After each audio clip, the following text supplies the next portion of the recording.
ভাই সাব, রঙিন সুতা দিয়া যতই স্বপ্নগুলারে গাঁথেন, এই স্বপ্নের জগৎ ছাইরা সবাইরই চইলা যাইতে হইব।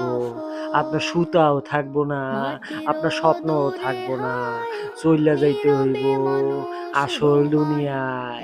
এই স্বপ্নের জগৎ থিকা যদি আপনার ঘুমটা ভাইঙা যায়, আসল দুনিয়ায় চইলা যাইতে হবে।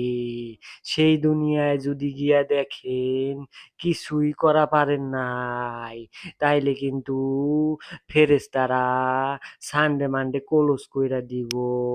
সময় থাকতে এই দুনিয়ার মূল্য দেন।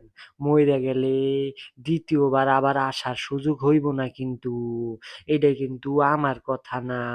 এটা নবীজি সাল্লাল্লাহু আলাইহি সাল্লাম স্পষ্টভাবে বইলা দিয়া গেছে। আর উনি কোরআন ছাড়া কোনো কথা বলেন না।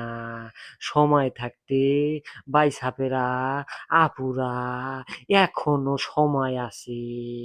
কোরআন হাদিস মাইন্যা জীবন যাপন করেন। যেই জীবনের কোনো মরণ নাই, সেই জীবনের জন্য কিছু করেন। নয়তো আর সময় গেলে ইবাদত করতে পারবেন না। রডের বাড়ি কিন্তু ফেরেশতারা একটাও কম দিব না। জায়গা মতন কিন্তু বড়ি দিব।